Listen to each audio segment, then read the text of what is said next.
Hello, 8th grade. I hope you're doing well. This is one of my favorite assignments. It kind of comes after the tribute because I kind of wanted to chill things out a little bit because the emotional content of the tribute could be kind of heavy for certain students. So I want to do something kind of pop culture oriented, a little bit lighter, kind of perhaps design or graphics oriented. It doesn't have to be.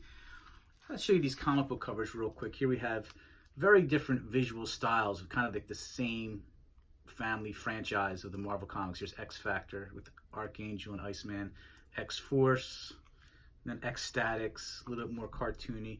Just these covers alone show three various different styles of comic book art. A lot of times when you see the cover of a book, something like, let's say, Little Red Riding Hood, one cover is different than another cover. Some are more cartoony, some are more serious, some like more like dark. And this assignment is called the Character Redux. I would like you to redesign an existing character. It could be a character from literature, from stage and theater, from movies. Video games and comic books are really good ones. You can redesign them various ways. It could be the color, the colors of their costume or their skin tone color, their gender. The time period is a really good one. In comic books, they often do that with alternative universes. They'll put like Batman as a knight or in outer space or something like that. And of course, you have to make a modification. A good example, I think, is The Lion King. When that became a Broadway production, they took it from like kind of a Disney cartoony movie, with fluffy, soft characters into kind of an African aesthetic, which looks really, really cool. That wasn't just the characters, actually, that was the stage design and music and everything, so they did a great job.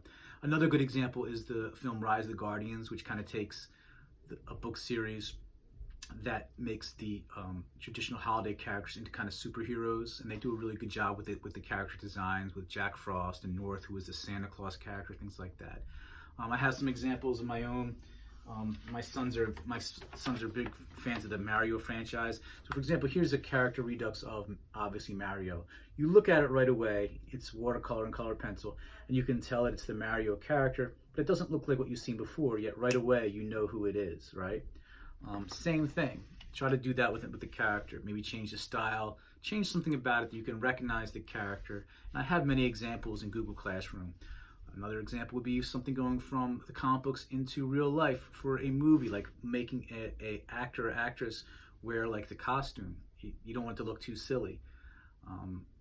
So you have to maybe do a fashion drawing, basically. So it could be something like that, or just design-based or art-based. A couple more examples. I'm a big fan of the Monster Cereals franchise. Every year I have an art show. So here they are, just stylistically different. A little more fine art with the tempera paint. Here they look different completely. The Frankenberry, Count Chocula, and Boo Berry. I've done many of these and got to sell a lot of cool ones too. My friend Todd and I, we did this Frankenberry piece. As you see, right away you know it's the Frankenberry exterior character, but it's different. And I actually got this from my friend who participated in the show with me recently, and he did like a graffiti Frankenberry. So these are all stylistic differences, but changing something else about the character is cool as well. This is a fun assignment. Again, it could be any existing character from pop culture or traditional storytelling or narratives, and just kind of change something about it. Something about the appearance of the character. It could be a sketch or a drawing, or like I said, a fashion design. Try to incorporate your interest, not just in the character, but in the placement. If someone's going from a comic book to a video game, or from the screen to the theater production, or from a video game to a serial, they might kind of change it. If you look at the evolution of the Ninja Turtles franchise, very, very different. You can always tell that they're the Ninja Turtles, but very, very different stylizations of the characters. So this is a fun assignment. I hope you like it. I'll provide some more examples. And again, materials are open. Have fun with this. This seems to be a popular one that a lot of kids like. The Character Redux. It's a redesign.